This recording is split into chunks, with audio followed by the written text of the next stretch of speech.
bicho! Começa agora! Decretos!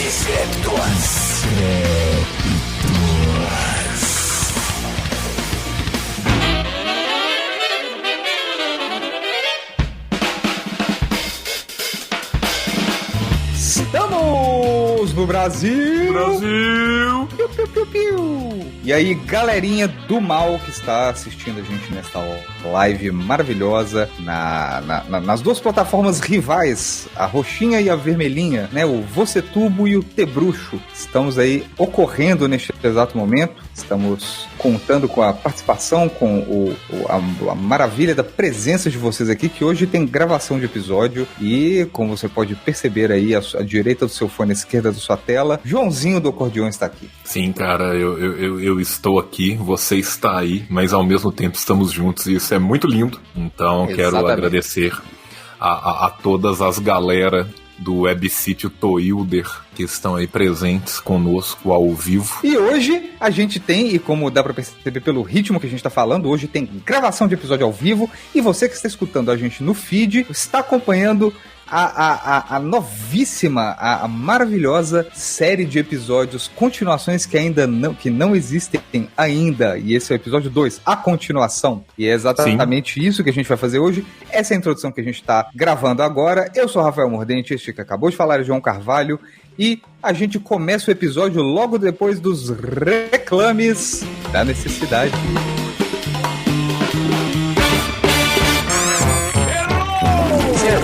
Cara, que loucura! Senta que lá vem a história.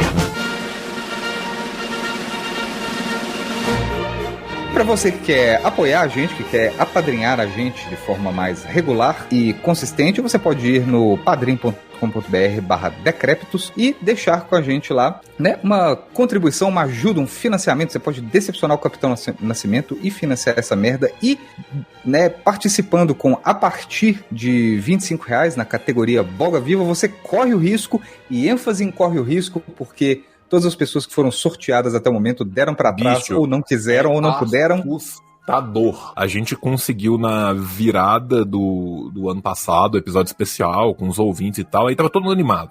Aí eu acho que as pessoas viram o que era o rolê e aí elas desanimaram, porque de lá pra cá, cara, já foram tipo as 12 pessoas diferentes que a gente tentou. E todas falharam. Então você corre o risco de participar do episódio com a gente.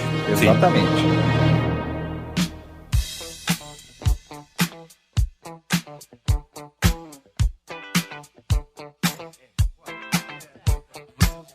Hoje a gente vai dar continuidade à nossa linda categoria de episódios, de continuações que não existem ainda, onde a gente escolhe 3 filmes, cada um pensa numa continuação e depois você, ouvinte, vota nas suas favoritas. Então, neste exato momento, nós não temos nenhum filme, e é aí que a gente precisa de vocês. Exatamente. Precisamos de vocês para sugerir 3 filmes. As condições que a gente deixou, ou nem eu nem o João tenhamos visto, mas que a gente sinta que pelo menos é conhecido de alguma forma, ou que ambos vimos, e aí não necessariamente precisam ser filmes super conhecidos. Então, eu acho que a gente pode abrir, neste exato momento ali, está aberta a temporada de sugestões.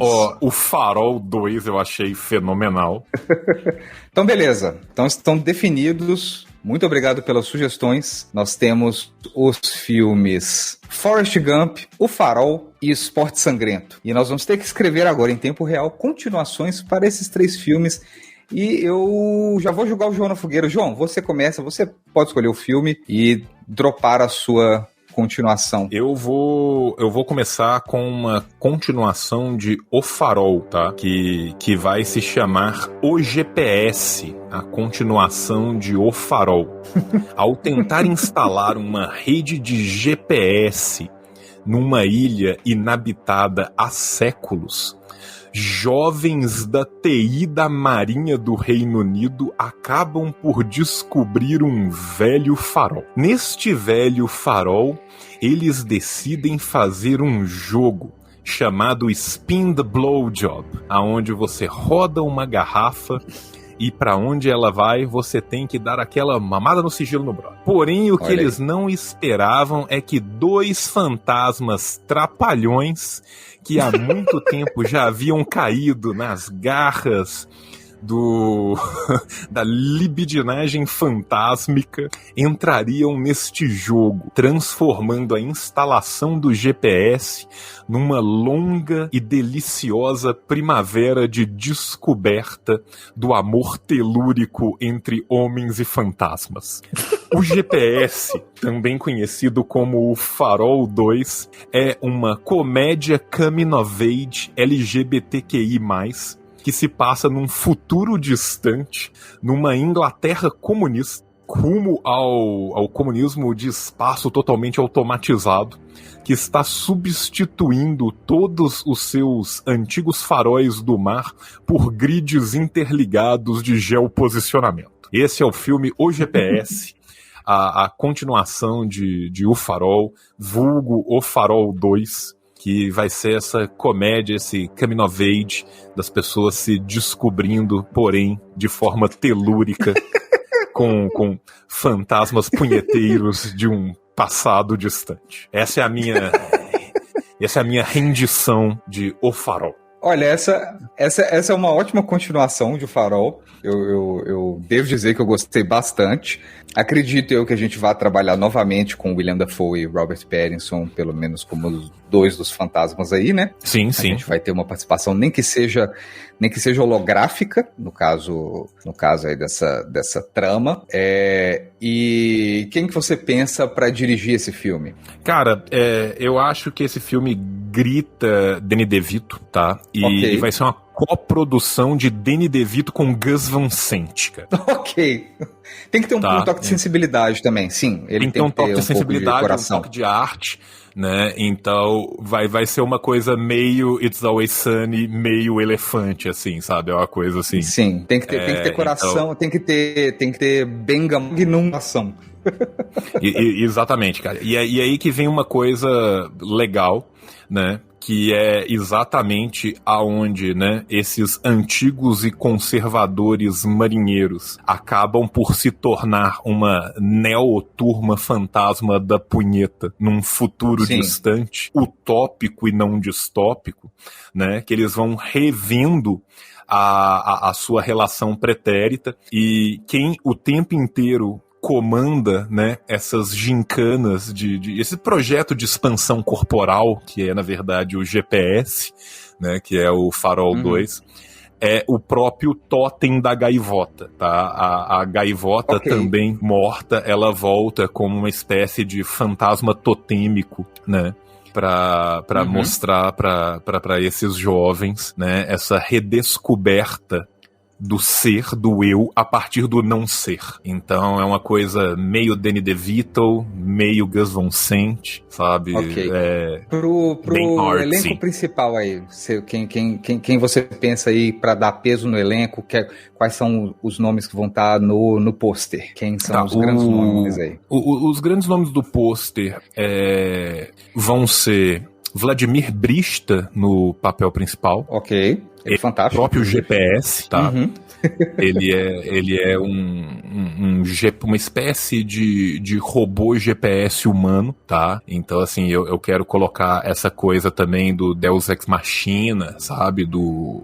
Da máquina que, ao se entender como ser e máquina, busca no sexo fugaz uma realização que ela jamais terá simplesmente nos limites da computação quântica, tá? Certo. Vladimir Brista vai ser acompanhado por um... E aí, assim, vai ser também uma dupla, né? Da mesma forma que a gente tem, né, o William Dafoe e tal, a gente também tem uma dupla, né, que é o Vladimir Brista e um holograma do Bela Lugosi, que vai ser o velho do futuro utópico. Ok, acho justinho, acho justíssimo. É uma boa. Eu já vou começar aqui a preparar quem está assistindo na Twitch, e para você que está escutando agora no feed, os tweets já estão também acontecendo. Você vai lá no Twitter, youtube.com/thecrapitus e vota na sua versão favorita, mas agora vamos para minha versão de O Farol. Bom, então é o seguinte, O Farol é um filme sobre isolamento, solidão, né? Sobre a beira da loucura, sobre mitos, sobre crendices folclóricas, sobre né, uma espécie meio torta de transcendência. E ali a gente tem um filme que é guiado e pesado e conduzido e povoado por Willem Dafoe e Robert Pattinson, né? Quase que o tempo todo, leia-se o tempo todo. Em O Farol 2, e que apenas se chama Farol, não tem o artigo, é apenas Farol. Na verdade, deixa eu trocar o nome. F2. Em F2...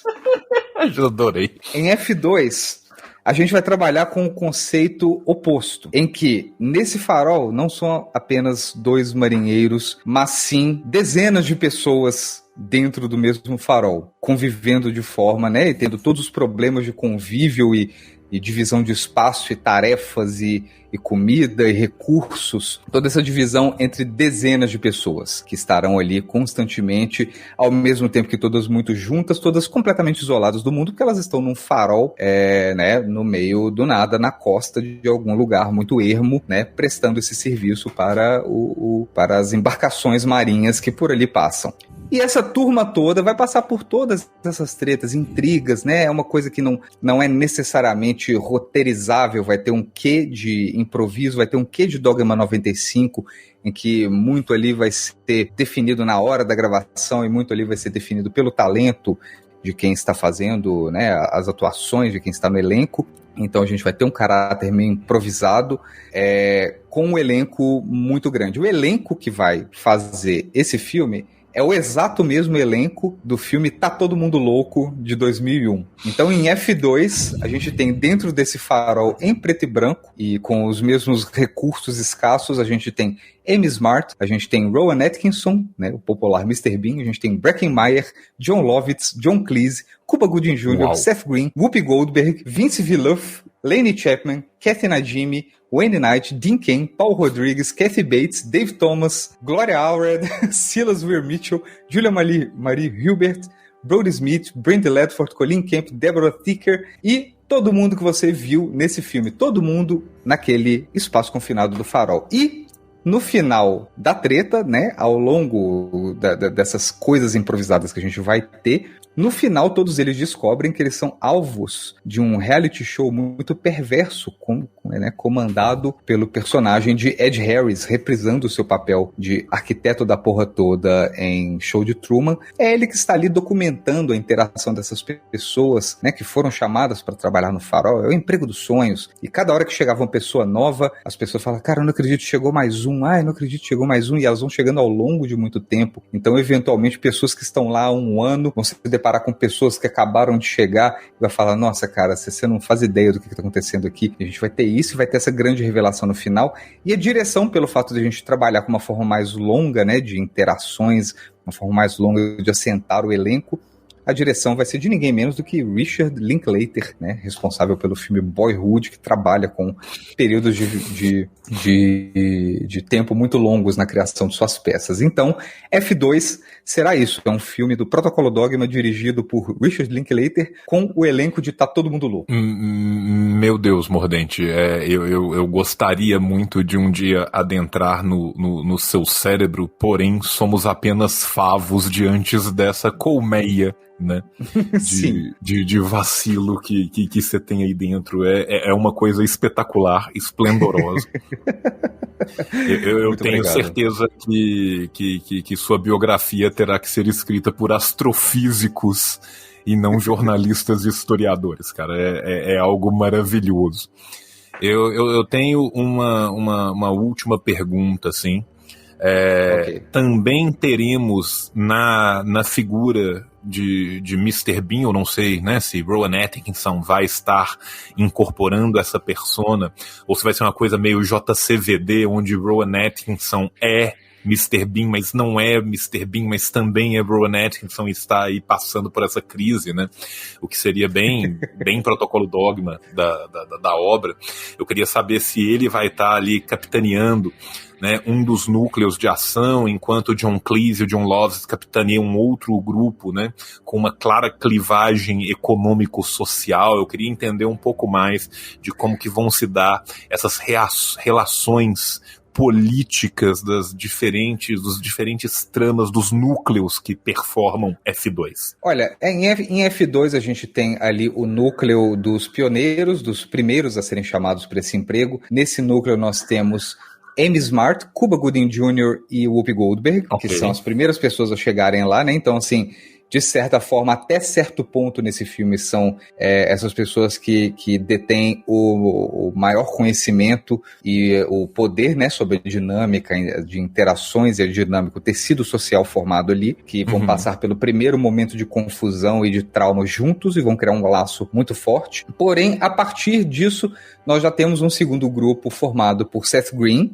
John Lovitz e Rowan Atkinson, que chegam em seguida, né, e já são pessoas mais, como é que eu vou dizer, são pessoas mais novas, que vão passar pelo trauma e vão criar uma relação de codependência com o grupo anterior, né, com Cuba, Whoopi e Amy Smart, porque são as três pessoas que vão acolher, né, esses três novos membros aí do F2. E ao longo do filme nós teremos aí também um grupo com John Lovitz, Wayne Knight e Kathy Bates. Então nós temos aí um grupo de atores mais antigos em diferentes pontos de sucesso, e com isso a gente vai ter uma quebra nessa coisa em que o segundo grupo, que entra como um pouco mais suscetível e codependente, começa a perceber que o terceiro grupo percebeu coisas que o primeiro grupo não havia percebido e pensou em coisas novas. Então, a partir do momento que essas novidades são introduzidas, o primeiro grupo já começa a parecer antiquado e engessado e demasiado autoritário para o terceiro grupo, e o segundo grupo fica pendurado de um lado para o outro, né, de forma que eles começam a se quebrar e se dividir, até que o primeiro grupo também pensa, bom, talvez as ideias do terceiro grupo são mais interessantes, enquanto o pessoal do terceiro grupo, poxa, mas as coisas do primeiro grupo são um pouco, né, e talvez seja bom não mudar isso. E o segundo grupo percebe que, na verdade, eles têm agora o poder, já que eles, como pessoas codependentes que são, percebem que quem os acolher, né, que eles podem escolher quem os acolhe, que eles podem escolher quem seguir. Então a gente tem essa dinâmica diferenciada por grupos, e cada um vai interpretar conforme convir, né? De forma que, eventualmente, todo o resto do elenco chega todo de uma vez, né? Num barco muito grande que chega lá e chega todo mundo junto, e aí a gente tenta estabelecer, a partir desses três grupos, quem realmente vai ter alguma posição, se é que haverá alguma posição. Eu estou mesmerizado, cara. Eu vou te falar que depois da sua explicação nós vamos ter que redefinir o conceito de humano, macaco e ferramenta. Então eu te agradeço por isso. Tá? Muito obrigado. E as pessoas estão aí reclamando, né, que a enquete foi forjada, demandando enquetes impressas já. Eu não vi qual foi a... Não, cara, como sempre você tratorou, cara. Como sempre você tratorou. Foi, parabéns. Você ganhou com 61% ou 62% já. Uhum. Não tenho certeza. Mas muita gente reclamou que não sequer viu a enquete. Né? É sempre assim, Mordente. A enquete fica no ar 32 anos, e aí na hora que ela sai, as pessoas se sentem alijadas da enquete. Sim, a enquete acontece nesse exato momento na Twitch, mas quando o episódio sair, também vai estar no Twitter, e é isso aí. E aí vai ter uma segunda enquete, e aí depois nós vamos mandar pra OEA, né? Uhum. E a OEA vai passar pelo critério técnico, ou seja, vai abrir a sua conta e vai ver se o Pix dos Estados Unidos caiu pra ver se a eleição é válida ou não. Ai. Com isso a gente parte pro segundo filme, que é Forrest Gump. Vamos inverter a ordem? Vamos inverter a ordem. No segundo filme, Forrest Gump. Continuação de Forrest Gump. qual é a continuação de Forrest Gump segundo Moa. Eu penso o seguinte, eu estou trabalhando com opostos, eu estou trabalhando com a ideia da inversão de valores, né, do desvirtuamento de valores das obras originais. Então, em Forrest Gump 2, que se chamará F2 também... E quando as pessoas forem no cinema, elas vão ter uma experiência muito única, né? Então, a gente tem... Em Forrest Gump 1, a gente tem o contador de histórias. A gente tem a história de um jovem simplório que se move pela vida, né? Tanto guiado pelo instinto de sobrevivência, quanto pela própria ingenuidade, quanto pela própria curiosidade. E é levado a participar e influenciar grandes momentos e grandes feitos da humanidade. E isso tudo acontece, né? A gente toma conhecimento disso tudo enquanto ele está sentado contando histórias num banco de praça. Em F2, nós teremos a mesma coisa, porém, Forrest Gump está sentado nesse banco apenas ouvindo histórias. Então, nós teremos, né, mais uma vez, Tom Hanks, que estará com a idade adequada, inclusive, em que Forrest Gump não tem mais histórias para contar, porque desde que ele sentou naquele banco de praça ele não fez mais nada, então as suas histórias foram esgotadas, mas ao mesmo tempo as pessoas que se sentam ao seu lado têm histórias interessantes para contar, e a gente vai ter um filme cult, um filme artístico, onde será apenas outros atores sentados ao lado do Tom Hanks contando sem necessariamente que sejam retratadas de forma visual. E as pessoas que vão passar por Forrest Gump são, né, as mesmas atrizes, os mesmos atores do filme Tá Todo Mundo Louco, de 2001. Então a gente vai ter Tom Hanks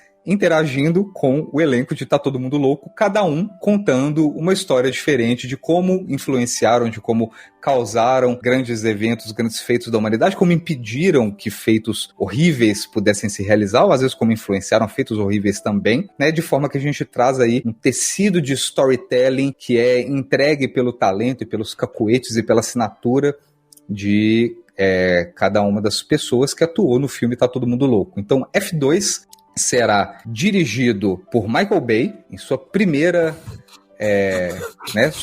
aventura como um diretor de um filme cult, de um filme que não é de ação. Ele dirigirá atores e não cenas. Então a gente está dando essa chance para o Michael Bay agora. E o elenco, né, definido dessa forma. E a gente vai ter, mais uma vez, Cuba Gooding Jr., John Lovitz, Breckin Meyer, Rowan Atkinson, Amy Smart, Whoopi Goldberg, Paul Rodriguez. Nós teremos toda essa turma conversando com Tom Hanks. E Tom Hanks apenas sentará e escutará e ganhará o Oscar por sua atuação absolutamente brilhante em F2, a continuação de Forrest Gump. É isso que eu tenho a oferecer. Eu estou bastante impressionado. Eu quero dizer, cara, que eu já tenho uma outra visão para minha continuação de Forrest Gump, né? Para quem não sabe, né? O termo Gump em inglês tanto pode ser, né, pseudo um sobrenome, mas Gump também é o tolo, né, o savant, né, para melhor traduzi-lo, né, e eu vou recontar a história de Forrest Gump em Forrest Gump 2, que vai se chamar simplesmente F, entre parênteses, uma letra F, e aí embaixo escrito Fundament of Gumpness, os fundamentos da tolice.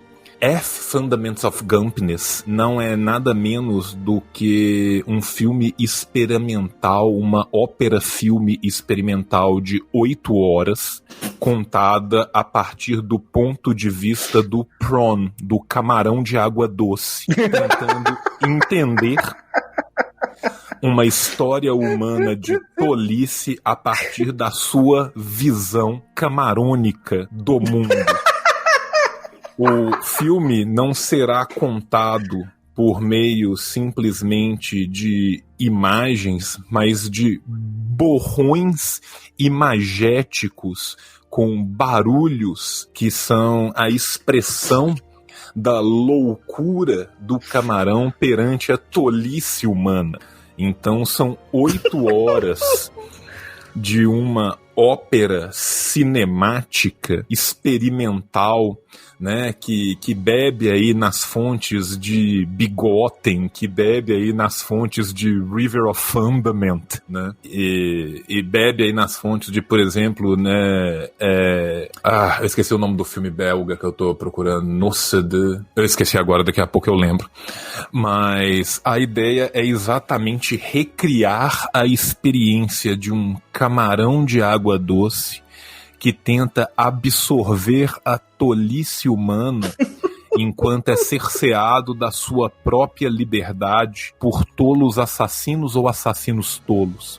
O que pode contar isso melhor do que borrões pastéis, música eletrônica, momentos de silêncio, filmagens de praias no norte do Ártico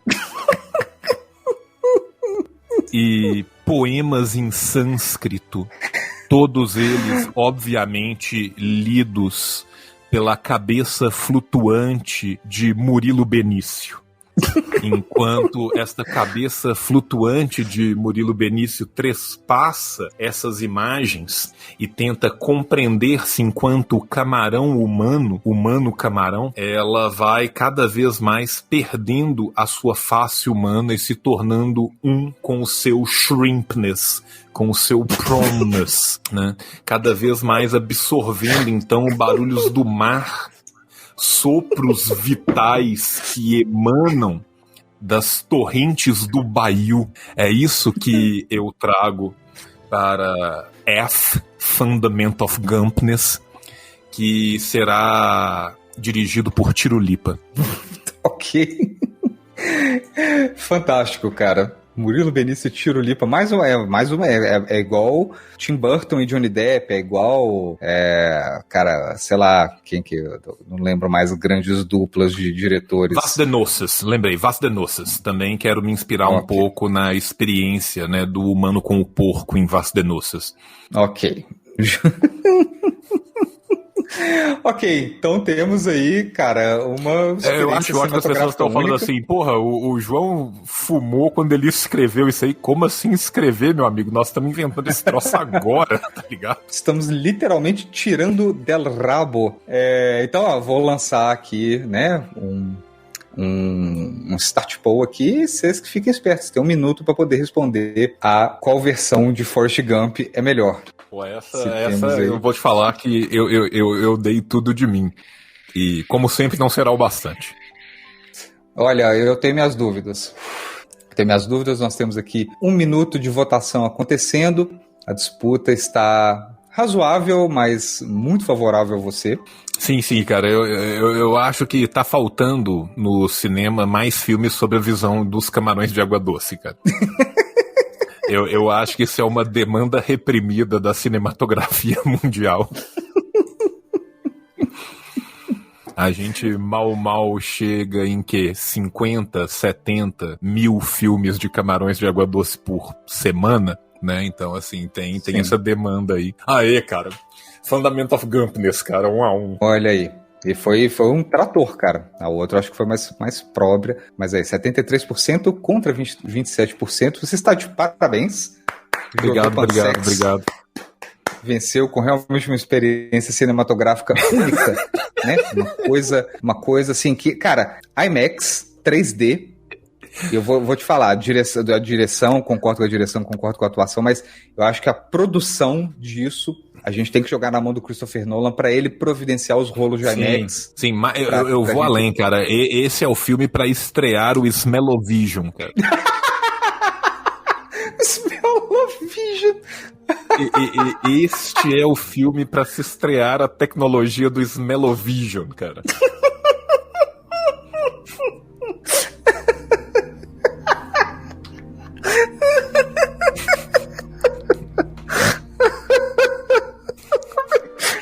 Eu tô sentindo o cheirinho de camarão. Fala, cara, vai ser do caralho, o camarão é muito bom, velho. Ou, como disseram aqui, vou colocar na tela, a cheirevisão. A cheirevisão, sacou? E eu pensei uma coisa meio tutuota, assim, na hora que rola o o Murilo Benício, sacou? É uma coisa meio My Life in the Bush of Ghosts, assim, sacou? Literatura fantástica africana da década de 50, assim, tal. Tô trabalhando aí com esses vários matizes culturais, cara. Achei fantástico. E eu acho que a gente, com isso, pode passar pro terceiro filme e jogar a bola de volta pra você. Com isso, temos a continuação do Glorioso, que a gente já assistiu aqui no Decrépitos. Procurem esse episódio. Vou até procurar aqui o número do episódio. Vamos lá. Episódio 238. Não se esqueçam de visitar o episódio 238, onde assistimos esse maravilhoso filme que terá sua continuação aqui agora, neste exato momento. Esporte Sangrento. João, Esporte Sangrento, continuação. Continuação de Esporte Sangrento. Primeiro, né, a gente tem que enaltecer Esporte Sangrento pelo ápice cultural que ele é, né? Assim, Esporte Sangrento representa mais o Brasil, né, do que absolutamente qualquer coisa que vem representando o Brasil. Ele traz os porra games, ele traz os worst don barrios, né? Ele traz a nossa língua, o espanhol, né? Sim, então, ele assim, traz quem é esse otário.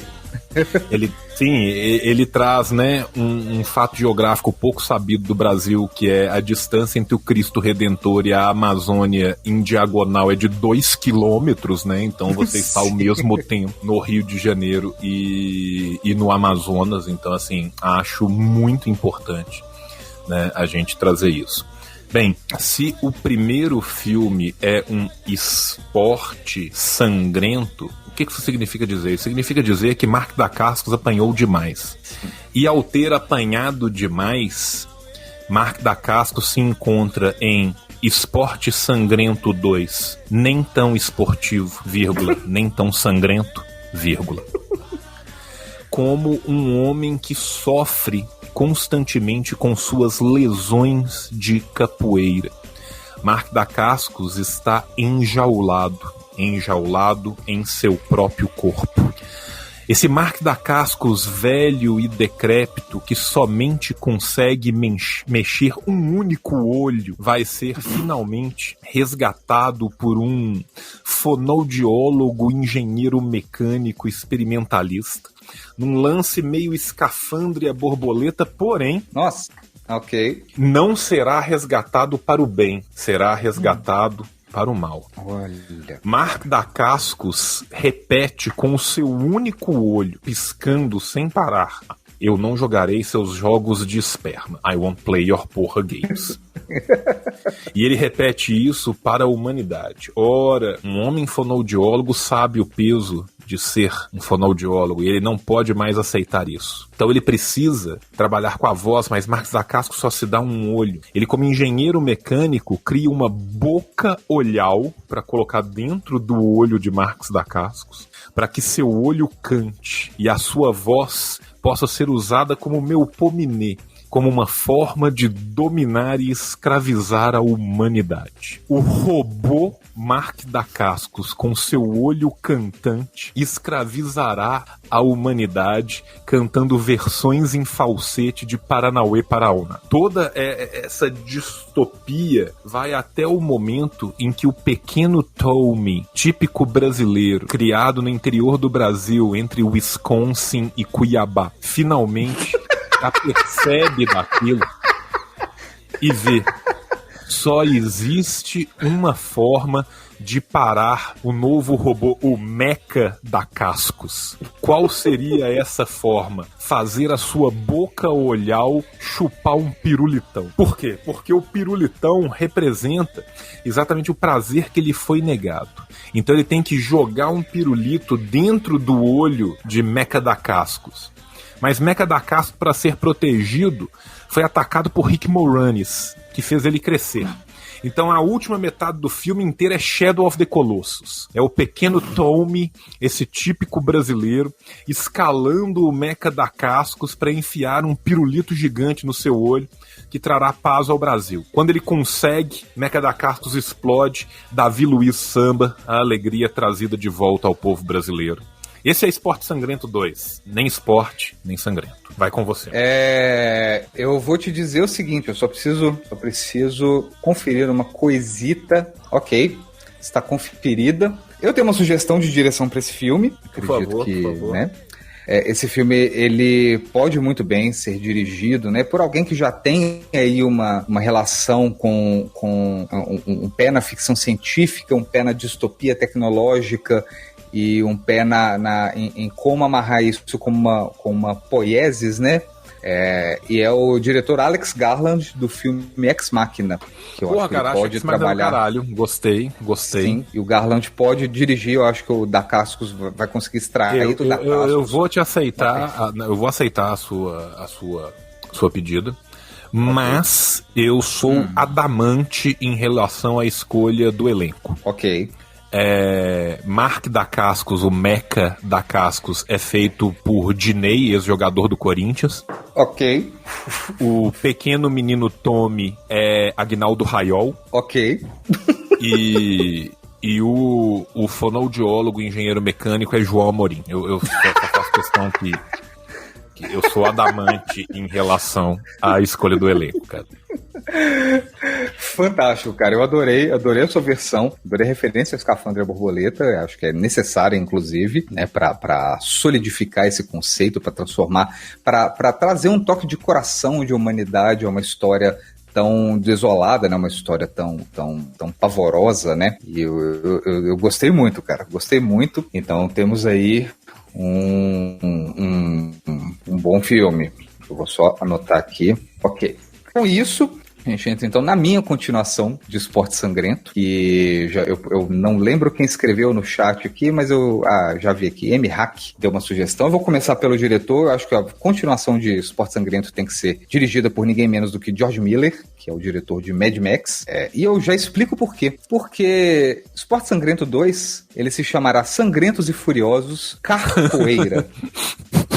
E nós teremos George Miller dirigindo cenas intensas de ação, de jogos e lutas de capoeira com carros. Então a gente vai ter os nossos golpes favoritos de capoeira, né? Nós vamos ter armada, queixada, rabo de arraia, AU de coluna, parafuso. Nós vamos ter todos esses golpes performados pelos nossos carros favoritos. Mustang, o Koenigsegg Agera, nós vamos ter a Lamborghini Countach, né, nós temos aí toda uma turma, né, o golzinho rebaixado, nós vamos ter o Cadete GSI, que inclusive como a capoeira é brasileira, beleza, nós vamos ter os vilões ali jogando a capoeira com os carros importados, né, os grandes super hipercarros, né, como o Lycan Hyper, alguma coisa, eu não lembro, Lycan Motors.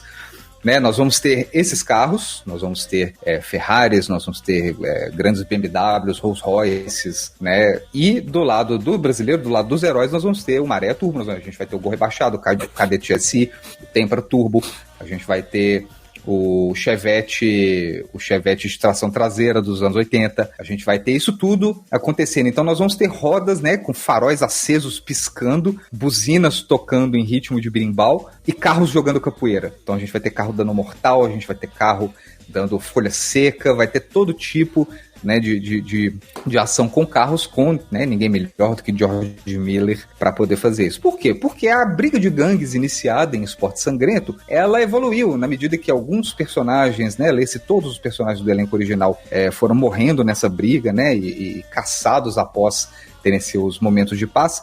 O legado dessa briga de gangues, o legado dessa treta, ele permaneceu e ele foi evoluindo, ele chegou ao mundo das corridas clandestinas. E com isso a gente tem, né, dividido aí entre os gringos vilões e os brazucas heróis. Na turma dos gringos vilões, nós vamos ter o elenco do filme Tá Todo Mundo Louco de 2001. Então nós vamos ter aí os nossos, né, atores e atrizes favoritos jogando capoeira com carros importados, né, desses que a gente vê em grandes filmes, em salão do automóvel e tudo mais. E do outro lado a gente vai ter o grupo, não é uma gangue porque eles são os heróis, mas o grupo dos heróis brasileiros, né, comandados por Sérgio Rondiakoff, né, que é o mestre de capoeira que lidera essa gangue, que busca ali acabar com essa gangue de malfeitores, né, e junto dele nós temos também toda uma outra gama de atores, né, a gente vai ter Thiago Abravanel, a gente vai ter Cláudio Abreu, a gente vai ter Luiz Fernando Guimarães, né? A gente vai ter Thiago Fragoso, a gente vai ter Guilherme Fontes, a gente vai ter Vilza Carla, a gente vai ter gente, eu esqueci o nome, agora eu me veio a cara, desculpa, eu esqueci o nome, me veio a cara dele, eu esqueci. A gente vai ter toda uma turma, né? A gente vai ter Mônica Martelli, a gente vai ter muita gente, uma grande turma ali, cada um pilotando um carro legal e tendo rodas de capoeira, né, com carros, com toda essa turma se degladiando, né, morrendo e ressuscitando, e com isso instaurado também o esporte exatamente, e todo mundo fazendo isso. Por quê? Porque a batalha principal é que os brasileiros querem a inclusão da capoeira nos Jogos Olímpicos, enquanto que o pessoal, né, gringo, né, conservador, que se sente ameaçado pelas novidades, não quer que a capoeira seja incluída nos Jogos Olímpicos. Então a gente vai ter essa briga ali que vai cair muito para as vias de fato, mas que também terá uma briga burocrática ali, né, que vai ser capitaneada também pelo mesmo elenco, porque alguns desses, né, desses pilotos e pilotas que a gente tem aí também tem, né, cada um tem a sua história ali para além de serem capoeiristas, né, teremos aí advogados, teremos empresários do esporte e tudo mais nessa trama. E assim, é isso, é Sangrentos e Furiosos Capoeira. Esse é o remake. Eu já tenho certeza de antemão que vai ganhar o melhor Oscar de roteiro adaptado, né, vez que é um documentário baseado numa história real, né, e te parabenizo, né, por escolher contar, né, o clássico da literatura Triste Fim de Policarpo Quaresma no cinema. Tava realmente precisando. E com isso a gente soltou a enquete. Vamos ver como é que anda essa enquete. E temos aí, então, a realização desses 3 maravilhosos filmes. Quem é o grande vencedor? Quem não viu ao vivo nem ouviu o episódio. Esse é o grande vencedor. Exatamente. Esse é o grande vencedor. Né? Quem que é o grande vencedor? O vencedor é Odin. Essa batalha de aretes, todos saem vencedores. É verdade. Isso também é uma grande verdade, Mordente. Deixa eu ver aqui, eu tava fora da parte do Twitch aqui, já deu... Não, tá em sondagem atual, estou tenso aqui. Eu vou ser muito sincero, cara, eu achei a ideia de capoeira maravilhosa. Eu não disse, cara, 68%, outro atropelo, cara. Muito obrigado, cara. O seu atropelo foi maior do que o meu, mas eu fiquei com 2 rodadas, então foi good game.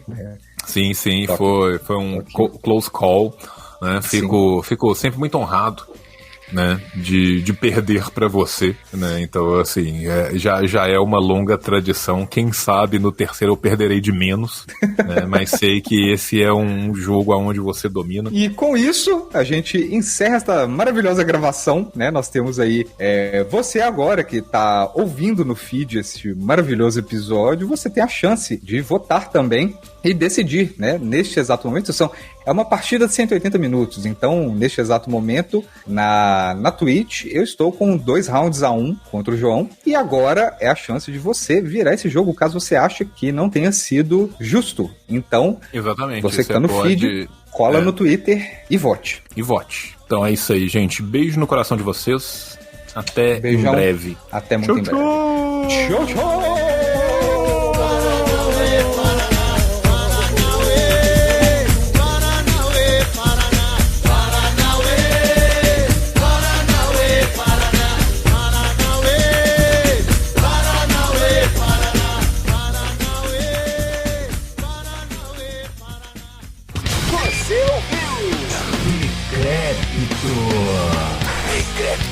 De volta na próxima semana.